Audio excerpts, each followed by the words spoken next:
¿Alguna vez te has preguntado cuál es el sentido de tu vida? Algunos pueden pensar, yo pensé que había venido a una iglesia y me están hablando de filosofía. Cuando tú abres los ojos cada mañana, ¿qué es lo que te mueve a levantarte de la cama y a ponerte en movimiento? A todos nos gusta pensar que las cosas que hacemos son importantes y que hacen alguna diferencia, que nosotros vamos a dejar una huella en el mundo cuando salgamos de aquí, pero ¿realmente es así? O para ponerlo en una forma más general, ¿hay algún propósito y significado para la existencia del hombre en un mundo como este? Donde tenemos que enfrentar tantos problemas, tantas injusticias, tantas cosas torcidas que no parecen enderezarse nunca. ¿De qué sirven nuestros logros? O comportarse de cierta manera, si al final de cuentas todos vamos a morir, no importa cómo hayamos vivido. Ese es el tipo de cuestionamientos que se plantea el autor del libro de Eclesiastés, que comenzaremos a estudiar a partir de esta mañana. Y su respuesta inicial es tan desalentadora, tan devastadora, que algunos se preguntan cómo es posible que un libro como ese haya sido incluido en la Biblia. Una lectura superficial de Eclesiastés puede llevarnos a pensar que este libro fue escrito por un filósofo fatalista, no por un hombre inspirado por el Espíritu Santo. Para que tengan una idea del tipo de declaraciones que vamos a ver a lo largo de esta serie, permítanme darles un breve muestrario. Eclesiastés capítulo 2, versículo 17. Aborrecí por tanto la vida. Eso dice un hombre inspirado por el Espíritu de Dios. Aborrecí por tanto la vida, porque la obra que se hace debajo del sol me era fastidiosa, por cuanto todo es vanidad y aflicción de espíritu. Asimismo aborrecí todo mi trabajo que había hecho debajo del sol, el cual tendré que dejar a otro que vendrá después de mí. Eclesiastés 3:18. Dije en mi corazón, es así por causa de los hijos de los hombres, para que Dios los pruebe y para que vean que ellos mismos son semejantes a las bestias. Porque lo que le sucede a los hijos de los hombres y lo que le sucede a las bestias, un mismo suceso es. Como mueren los unos, así mueren los otros, y una misma respiración tienen todos. Ni tiene más el hombre que la bestia, porque todo es vanidad. Eclesiastés capítulo 7, versículo 15. Todo esto he visto en los días de mi vanidad. Justo hay que perece por su justicia. Un justo que perece por su justicia. Y hay impío que por su maldad alarga su vida. No seas demasiado justo. Oigan lo que dice la Biblia. No seas demasiado justo, ni seas sabio con exceso. ¿Por qué habrías de destruirte? No hagas mucho mal, ni seas insensato. ¿Por qué habrás de morir antes de tu tiempo? Y yo no voy a hacer ningún comentario, simplemente estoy leyendo algunos versículos. Capítulo 8, versículo 14. Hay vanidad que se hace sobre la tierra, que hay justos a quienes sucede como si hicieran obras de impíos. Y hay impíos a quienes acontece como si hicieran obras de justo. Digo que esto también es vanidad. Por tanto alabé yo la alegría que no tiene el hombre bien debajo del sol, sino que coma y bebe y se alegre, y que esto le quede de su trabajo los días de su vida que Dios le concede debajo del sol. ¿Y qué les parece esta? Se lo voy a leer de la Biblia de las Américas. Eclesiastés 10:19. Para el placer se prepara la comida, el vino alegra la vida y el dinero es la respuesta para todo. Alguna persona dice medio en broma, el dinero no te lleva a la felicidad, pero te deja como a una cuadra. Y uno se ríe de ese tipo de declaraciones, pero encontrarla en la palabra de Dios, mis hermanos, eso es otra cosa. Es por eso que algunos consideran el libro de Eclesiastés como el más enigmático de todos los libros de la Biblia. De hecho, una persona le llama a Eclesiastés el niño problemático de la familia de los libros de la Biblia.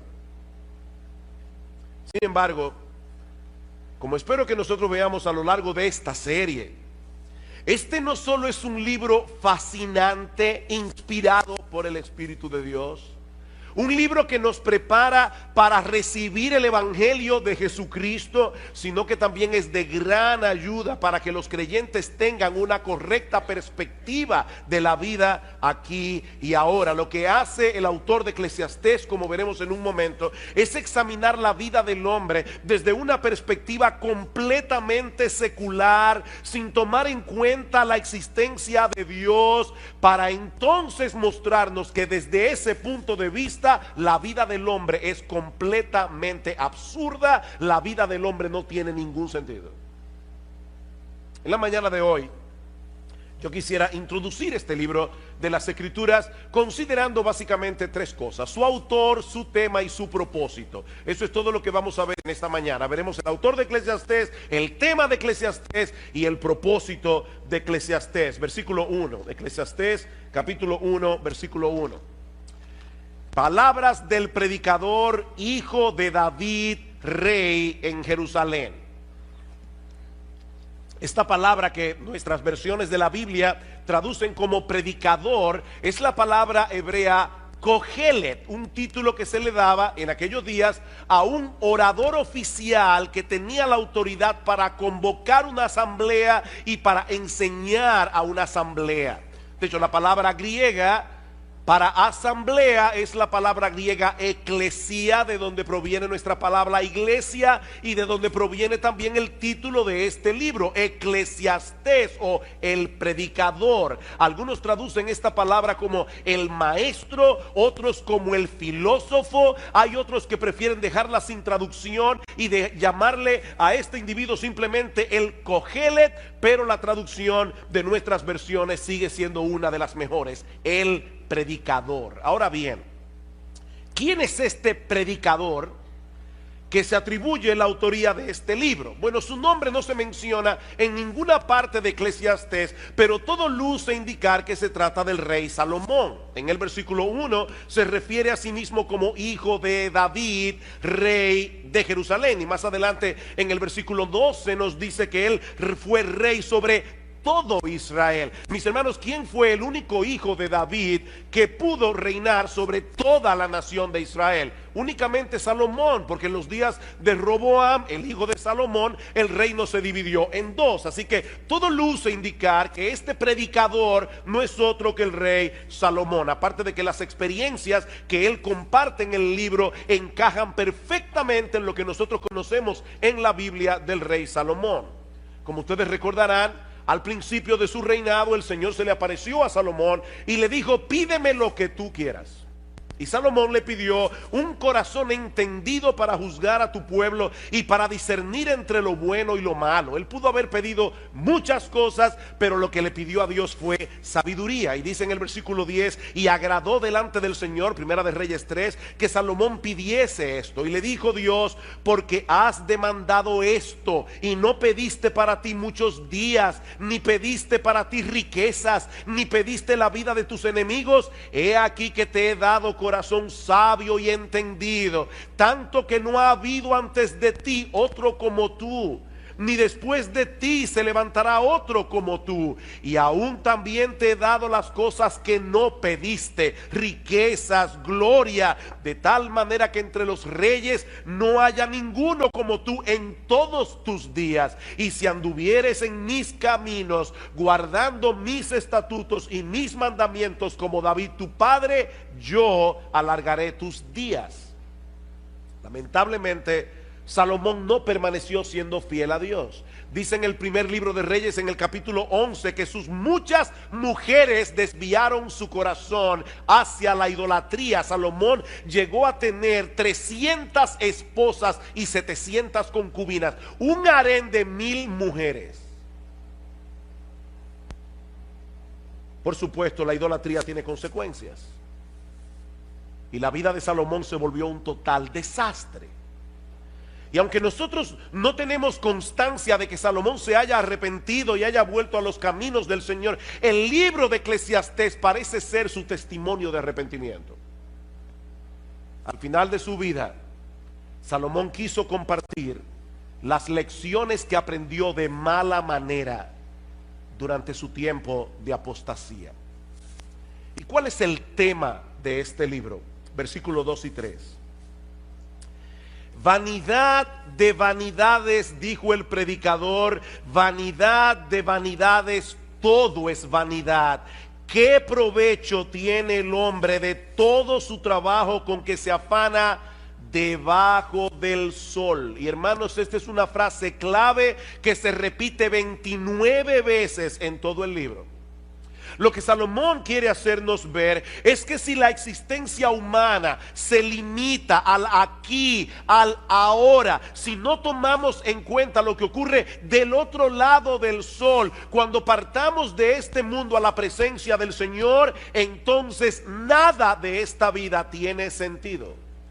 Vanidad de vanidades, vanidad de vanidades, todo es vanidad. La Nueva Versión Internacional traduce esta frase: lo más absurdo de lo absurdo, lo más absurdo de lo absurdo, todo es absurdo.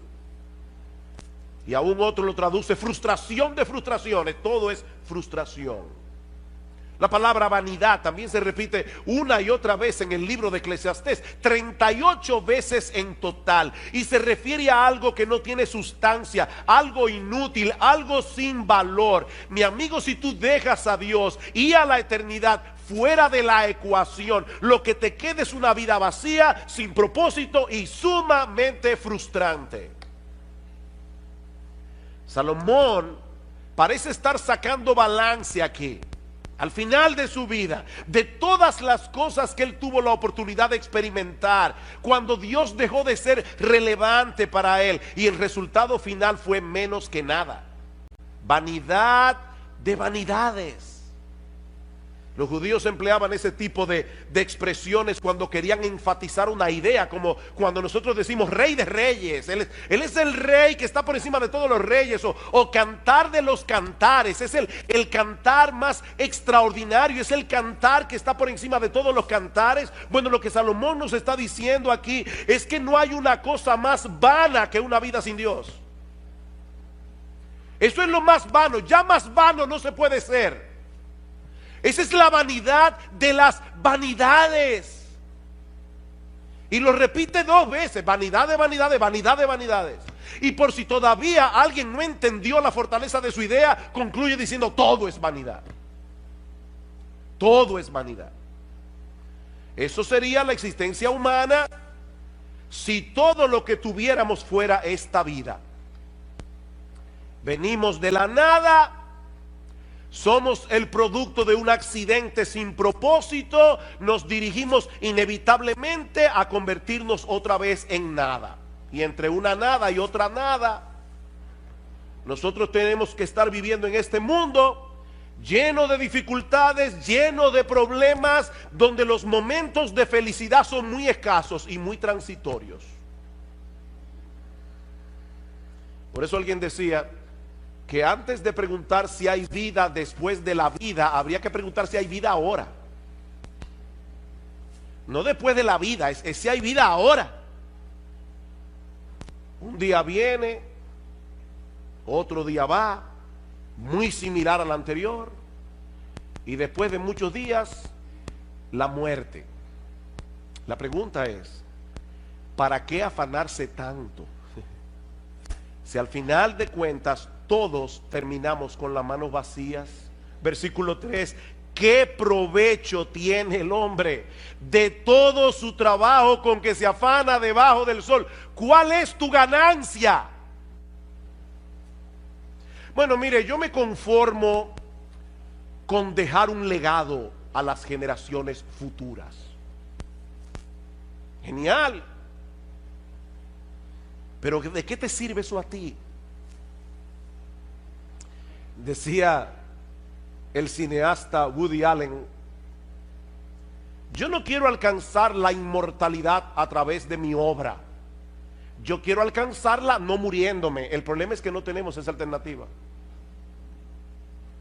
No tenemos esa alternativa. Todos tenemos una cita ineludible con la muerte. Y lo que Salomón nos está diciendo aquí es que si contemplamos la vida sin tomar en cuenta lo que trasciende la temporalidad de este mundo, todo se vuelve fatigoso, todo se vuelve frustrante. Eso es lo que él pasa a probar a partir de los versículos 4 al 11, usando algunos ejemplos de la creación y de la experiencia humana. Versículo 4: generación va y generación viene, mas la tierra siempre permanece. Una generación se va levantando, la otra va envejeciendo. Y a veces tenemos la sensación de que algo está pasando, algo está cambiando entre una generación y la otra. Pero esa generación que está surgiendo ahora, mañana estará en el mismo lugar donde nosotros estamos hoy. Cuando yo contaba la historia de la iglesia nuestra, de esta iglesia, siempre decía que nosotros comenzamos un grupito de 12 jóvenes y 3 señoras mayores. Hasta que un día mi esposa me dijo: mi amor, ¿tú te has puesto a pensar que las famosas 3 señoras mayores tienen menos edad que la que tú tienes ahora? Tenían en aquel momento, cuando comenzó la iglesia, menos edad que la que yo tengo ahora. Yo seguía llamándole a una persona mayor, de 40 y pico de años. Claro, yo tenía 22. Y los que se levantarán después de nosotros repetirán el mismo ciclo otra vez. No porque la historia humana sea cíclica, como dicen algunos, sino porque en el fondo el hombre sigue siendo el mismo. Ahora tenemos computadoras, tenemos internet, tenemos muchísimas cosas, pero el hombre sigue siendo el mismo. Escuchen este comentario. Los muchachos de ahora aman el lujo, se comportan de una forma inapropiada, desacatan la autoridad y no muestran respeto hacia los que son mayores que ellos. ¿Verdad que parece una declaración muy actual? Eso lo dijo Sócrates en el siglo V antes de Cristo. ¿Y qué le parece esta de Pedro el Ermitaño? Pedro el Ermitaño nació en el 1050, murió en el 1115. Los jóvenes de hoy solo piensan en sí mismos, no tienen ninguna reverencia hacia sus padres, o los ancianos se impacientan ante toda la restricción y hablan como si lo supieran todo.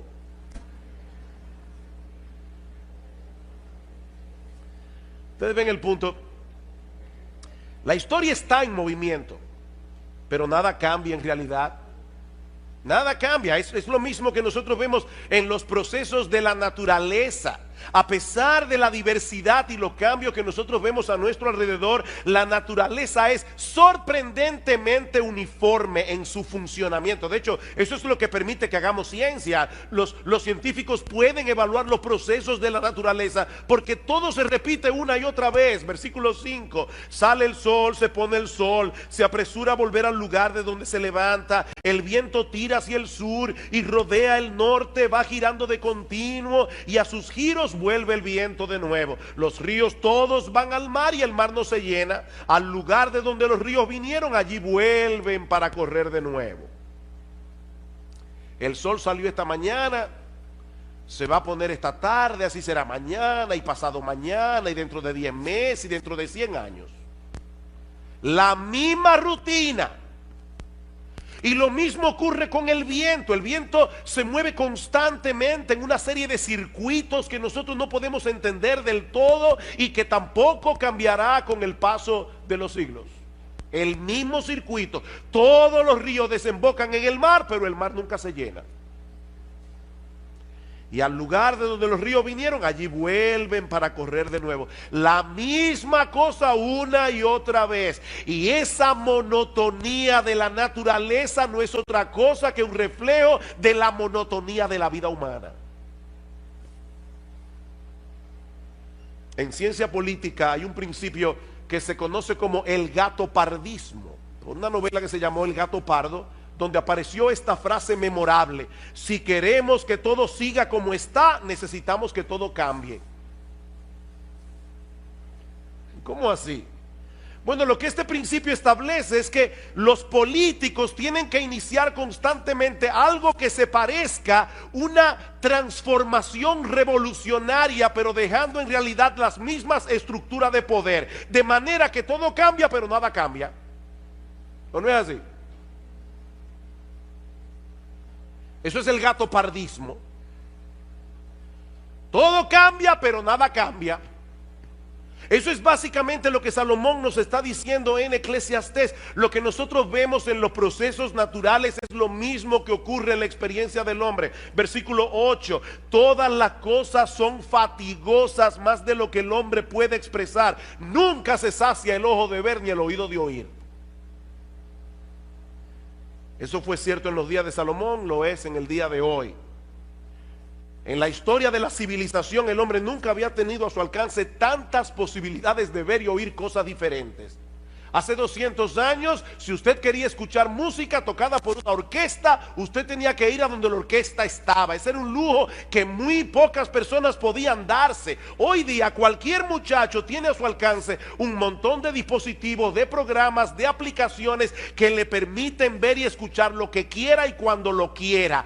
iPod, iPhone, iPad, iTunes, MP3, YouTube, SoundCloud, Netflix, Crackle y yo no sé cuántas cosas más. ¿Y saben qué? No importa cuántas cosas veas, no importa cuántas cosas escuches, nunca te sentirás satisfecho. Nunca te sentirás plenamente satisfecho. Yo recuerdo cuando era niño, a mi padre le encantaba hacernos cuentos árabes.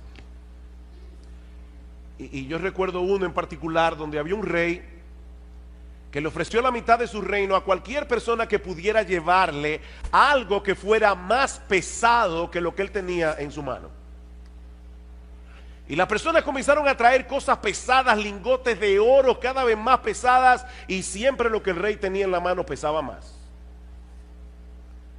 Y la gente decía, ¿cómo es posible que este hombre pueda tener algo en su mano envuelto en un pañuelo que pese más que todo lo que nosotros llevamos? Finalmente un sabio que le dijo, lléveme donde el rey. Cuando pusieron el pañuelo en la balanza, este sabio cogió un poco de tierra, lo puso en la otra balanza y la tierra pesó más. Y todos quedaron sorprendidos hasta que él dio la explicación. Lo que hay envuelto en ese pañuelo es un ojo humano. Y el ojo humano no se sacia con nada, pero al final tendrá que contentarse con un puñado de tierra. Nunca se sacia el ojo de ver. Siempre queremos ver otra cosa, escuchar otra música, tener otra experiencia. Lo que ayer me emocionaba, hoy me causa aburrimiento. ¿O no es así? Así como el mar nunca se llena, nuestros sentidos tampoco. Es por eso, hermanos, que la industria del entretenimiento es tan exitosa. Nosotros queremos algo nuevo, algo que nos libere de ese ciclo interminable de insatisfacción y de hastío. El problema es que todo lo que el mundo ofrece debajo del sol nos deja exactamente en el mismo punto de partida. Versículo 9. ¿Qué es lo que fue? Lo mismo que será. ¿Qué es lo que ha sido hecho? Lo mismo que se hará. Y nada hay nuevo debajo del sol.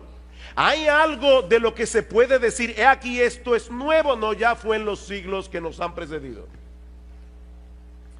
Si leemos con cuidado la historia, veremos que el hombre sigue siendo esencialmente el mismo con el paso de los siglos. Las mismas dudas, los mismos problemas, las mismas aspiraciones, los mismos anhelos, la misma lucha.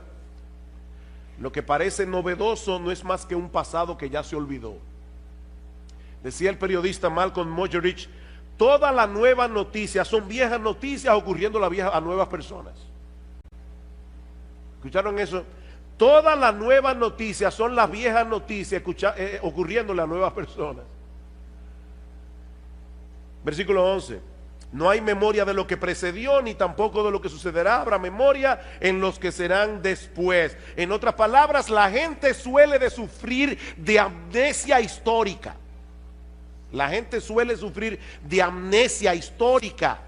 Y eso nos hace creer que algunas cosas son novedosas cuando en realidad no lo son. Generaciones van, generaciones vienen, cada una repitiendo los mismos errores de la generación anterior y creyendo al mismo tiempo que están siendo originales.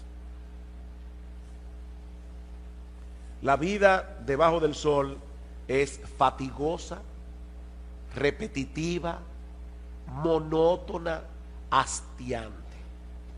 Eso es lo que Salomón nos está diciendo. Y cuando el hombre trata por sí mismo de descubrir el significado y propósito de todo esto, el resultado es una visión fragmentada de la realidad que no le hace ningún sentido. Es como cuando estamos tratando de armar un rompecabezas y hay piezas que faltan. Vanidad de vanidades, dijo el predicador, vanidad de vanidades, todo es vanidad. Ahora bien, ¿y cuál es el propósito de este libro? ¿Por qué Dios inspiró al autor de Eclesiastés para que pusiera por escrito reflexiones tan deprimentes acerca de la vida en este mundo? Eso nos lleva a nuestro tercer y último encabezado. Ya vimos el autor del libro, el tema del libro. Veamos ahora su propósito. Y yo creo que el apóstol Pablo nos muestra incidentalmente por qué se escribió el libro de Eclesiastés. Dice en Romanos capítulo 8 versículo 20 que la creación fue sujetada a vanidad. Otra vez la misma palabra. La creación por causa del pecado fue sujetada a producir lo que no sirve. La creación fue sujetada a no dar todo el potencial que tiene dentro, no por su propia voluntad, sino por causa del que la sujetó en esperanza. En el libro de Eclesiastés, Salomón quiere que sintamos el peso de lo absurda que resulta la vida debajo del sol, destruir en nosotros toda esperanza de encontrar propósito, significado o satisfacción en ninguna de las cosas que este mundo ofrece, para entonces llevarnos de la mano a poner toda nuestra esperanza únicamente en Dios. Ese es el propósito. Él quiere destruir todo aquello que pueda ser una esperanza para ti. Cualquier cosa. Dice un comentarista, la función de Eclesiastés es llevarnos a ese punto en el que empezamos a temernos que esa sea la única conclusión posible, es decir, que todo es vanidad. Nos vemos así enfrentados a la cruda realidad de que nada tiene sentido, nada de lo que hay debajo del sol tiene valor. Pero ¿saben qué, mis amados hermanos? Nosotros sabemos que hay un Dios que está sentado en su trono por encima del sol, gobernando todo lo creado para su gloria y para el bien de su pueblo. Y eso hace toda la diferencia del mundo. Mis hermanos, ese Dios no solo ha prometido libertar su creación de la vanidad a la que fue sometida por causa del pecado, como dice Pablo en Romanos 8, sino que también nos permite contemplar ese mismo escenario que Salomón nos presenta en Eclesiastés, pero desde otra perspectiva completamente diferente. Vamos a introducir a Dios ahora en Eclesiastés capítulo 1 y vamos a ver qué pasa. Vamos otra vez a Salomón, vamos a meternos en la mente de Salomón. La única diferencia es que ahora vamos a meter a Dios en la ecuación y vamos a ver qué pasa. El salmista David, el padre de Salomón, nos dice en el Salmo 19:1: los cielos cuentan la gloria de Dios, el firmamento anuncia la obra de sus manos. El universo es un gran libro disponible para todo el que lo quiera leer, que nos habla de la grandeza, el poder y la majestad de nuestro Dios. Un día emite palabra a otro día, una noche a otra noche declara sabiduría. No hay lenguaje ni palabras, ni es oída su voz, pero por toda la tierra salió su voz y hasta el extremo del mundo sus palabras. Y ahora escuchen: en ellos, en los cielos, puso tabernáculo para el sol. Y este, como esposo que sale de su tálamo, de su cama por la mañana, se alegra cual gigante para correr el camino. El mismo sol que Salomón pone como ejemplo de la monotonía de la vida, nos da un mensaje completamente distinto cuando Dios está detrás del proceso. Ese ciclo solar testifica de la gloria, el poder El gozo dice que se alegra cual gigante, el gozo y aún la bondad de nuestro Creador, que hace salir su sol sobre malos y buenos y que hace llover sobre justos e injustos, como dice Cristo en Mateo 5:45. Así que si leyéramos apropiadamente el mensaje que el sol comunica, ¿saben qué pasaría? Que no dejaríamos nunca de alabar a Dios. Dice en el Salmo 113, desde el nacimiento del sol hasta donde se pone, sea alabado el nombre de Jehová. Si todos los hombres reciben igualmente el beneficio de la luz del sol, ¿no debieran todos darle la gloria y la alabanza al único que le corresponde? Ven ustedes, hermanos, el mismo sol, pero contemplado desde otra perspectiva. Y lo mismo podemos decir de los otros ejemplos que usa Salomón en Eclesiastés. Sí, los ciclos de la naturaleza son repetitivos. Ahora la pregunta es, cuando nosotros colocamos a Dios en el panorama, ¿qué nos enseñan esos ciclos repetitivos de la naturaleza? Son un testimonio contundente de la sabiduría y la fidelidad de nuestro Dios. Dice en el Salmo 104:10, tú eres el que envía las fuentes por los arroyos, van entre los montes, dan de beber a todas las bestias del campo, mitigan su sed los asnos monteses, a sus orillas habitan las aves de los cielos, cantan entre las ramas, él riega los montes desde sus aposentos, del fruto de sus obras se sacia la tierra. Nosotros le llamamos a esto las leyes de la naturaleza. Esa es una expresión que nosotros usamos simplemente para tratar de dar a entender cómo es que Dios opera, porque es Dios el que mantiene la naturaleza funcionando. Él es el que envía la lluvia. Si Dios no quiere, mañana no sale el sol, porque Él es Dios. Y ya lo detuvo en Gabaón, Él puede hacerlo otra vez. Pero es Dios, nuestro buen Dios, el que está cuidando la tierra. Es Dios el que está detrás de todos esos ciclos repetitivos. Así que, mis hermanos, si nosotros vemos la naturaleza y no vemos a Dios, el mensaje que la naturaleza nos comunica es totalmente desalentador. Pero de repente introducimos a Dios en la ecuación y todo cambia drásticamente. De repente todo tiene sentido. Salomón nos dice en Eclesiastés 1:8 que el ojo nunca se sacia de ver ni el oído de oír. Pero alguien dijo muy sabiamente, el ojo no se satisface hasta que no ve la mano de Dios, y el oído no se satisface hasta que no escucha su voz. Mis ovejas oyen mi voz, dice el Señor en Juan 10:27, y yo las conozco y me siguen, y yo les doy vida eterna, y no perecerán jamás, ni nadie las arrebatará de mi mano. Yo soy el pan de vida. El que a mí viene nunca tendrá hambre, y el que en mí cree no tendrá sed jamás. Ustedes se dan cuenta, hermanos, del contraste tan marcado que hay entre Eclesiastés y el Evangelio. Por un lado, vanidad de vanidades, todo es vanidad. Por el otro lado, yo he venido para que tengan vida y para que la tengan en abundancia. Juan capítulo 10, versículo 10. Salomón nos dice en Eclesiastés 1:9 que no hay nada nuevo debajo del sol. Y luego pregunta en el versículo 10, ¿hay algo de lo que se puede decir, he aquí, esto es nuevo? La respuesta es, sí lo hay. ¿Hay algo nuevo? Sí lo hay, sí lo hay. Siempre y cuando contemplemos a Dios en el centro de todo. Ese es el punto. Sí lo hay. Hay un nuevo pacto en la sangre del Señor Jesucristo. Dice en Lucas 22:20, un nuevo pacto por medio del cual todos nuestros pecados son perdonados. Un nuevo pacto donde Dios nos concede de pura gracia el don de la vida eterna.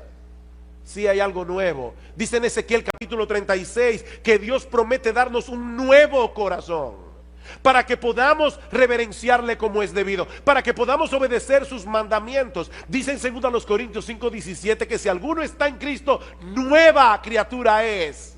Sí, Salomón, hay algo nuevo. Dios me hizo nuevo, Dios me transformó, Dios me libertó del pecado. Si alguno está en Cristo, nueva criatura es. Las cosas viejas pasaron, he aquí todas son hechas nuevas. Hay algo nuevo, sí, Salomón dice en Efesios 4:24 que Dios nos ha dado un nuevo hombre, creado según Dios en la justicia y santidad de la verdad. Y por si todo esto fuera poco, dice en Apocalipsis 21:5, y el que estaba sentado en el trono dijo: he aquí, yo hago nuevas todas las cosas. Todas las cosas. Queridos hermanos, algún día todo será nuevo. Algún día todo será nuevo. Esta creación que fue sujetada a vanidad, esta creación que fue sujetada a producir lo que no sirve, será libertada de la esclavitud de la corrupción, dice Pablo en Romanos 8:21, a la libertad gloriosa de los hijos de Dios. En aquel día será eliminado por siempre todo vestigio del pecado en nosotros y en lo creado. Y ¿saben qué, mis amados hermanos? Nunca más experimentaremos la frustración y el hastío que muchas veces experimentamos en este mundo caído, aún los cristianos. O tú nunca te aburres, tú nunca te hastías, nunca te sientes frustrado.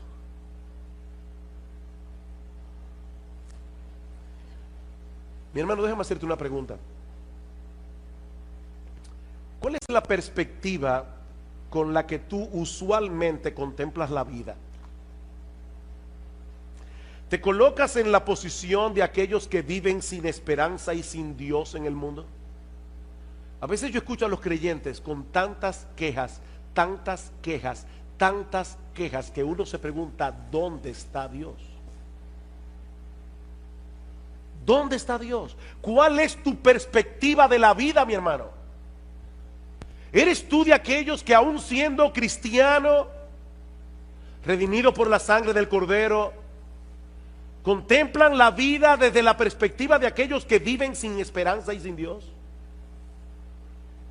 ¿O te levantas por encima de lo que tus ojos ven debajo del sol para contemplar todas las cosas a través de la presencia omnipresente de Dios en el mundo? Miren, hermanos, no hay que ser un incrédulo para perder de vista a Dios. De hecho, en la época de Salomón el ateísmo no se conocía. Eso era algo extraño. Salomón no está diciendo que vamos a contemplar la vida desde el punto de vista del ateo. Basta simplemente con que tú creas en Dios, pero no lo tomes en cuenta. No hay que ser un incrédulo para perder de vista a Dios. Sobre todo cuando las cosas no están saliendo como nosotros quisiéramos. Pero Dios sigue estando en su trono, dando un sentido y propósito a todas las cosas, para que al final de la historia todas redunden para su gloria y para el bien de su pueblo. Miren, mis hermanos, Dios se va a salir con la suya. Nadie puede frustrarlo. Él tiene un plan, y en ese plan nuestro bendito, glorioso, extraordinario, inefable, incomparable, inmutable Señor y Salvador Jesucristo se llevará toda la gloria. Y nosotros estaremos ahí para gozarnos con Él. Y si tú estás aquí sin Cristo, mi amigo, no intentes encontrar el significado y propósito de la vida en este mundo dentro de los límites de las cosas que este mundo ofrece.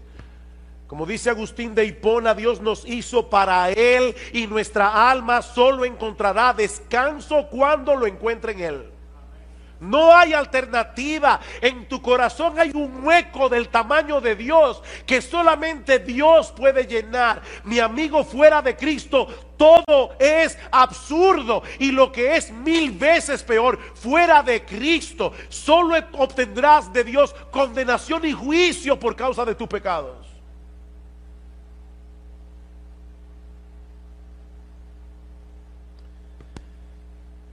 Miren, hermanos, hay frases que en el mundo evangélico se repite tanto y tanto y tanto, que se convierten en clichés.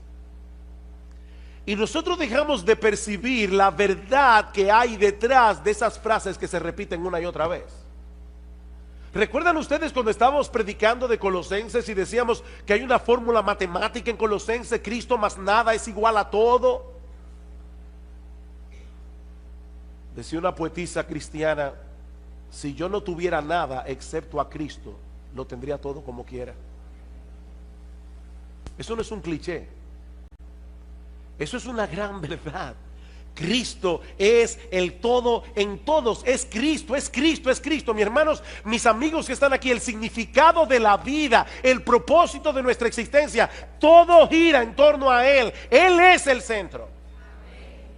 Es Cristo, es Cristo, es Cristo y nadie más. Dice en la Escritura que hay un solo Dios y hay un solo mediador entre Dios y los hombres, Jesucristo, hombre. Él se introdujo en la historia humana. Él vino y vivió debajo del sol. ¿Sabes para qué? Para morir por nuestros pecados, para reconciliarnos con Dios, y ahora ofrece en el Evangelio perdón y vida eterna a todo el que viene a Él en arrepentimiento y fe.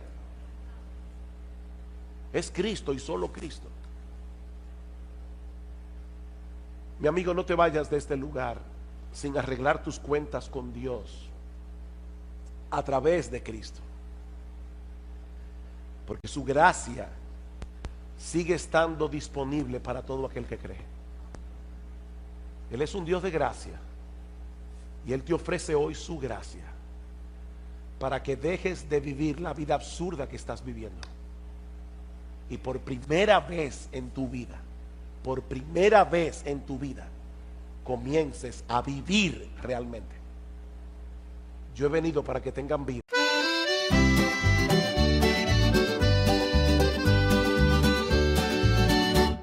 Lasciati scegli mele tu, un sul cascuria trairà. Mi dissi vieni con me stasera, una sera che pari a magia, una cantina che durava musto, lugori mio, gli incidetti tutto.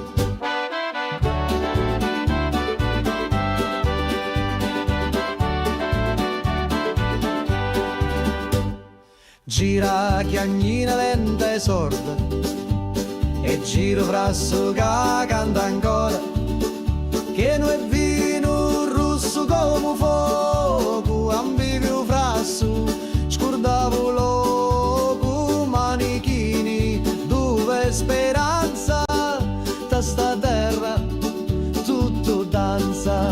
Prega Maria che faccio milico, mi persi su dai panni rossi, c'era una croce fatta d'olivi, mi dai sopra senza scusa.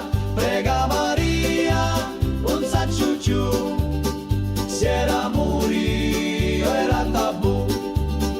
Ammuzzo tutto frasso, scioglieva cori come passo. Tu c'era notte in vento, con una luna appesa senza pentimento. Una voce mi chiamava tu funno, scendi ancora un perdi sto mondo. Da cantina il tempo si ferma, ogni goccia è storia eterna. Cutti a me lato, cutti a me cori, sti stidi cacciato non mori. Scuro fora, ma luci dintra, a voci do, sempre mi senta. Prega Maria che faccio milico, mi persi su dai panni rossi, c'era una croce fatta d'olivi, mi dai sopra senza scusa. Prega Maria, un saccio giù, se era morio era tabù.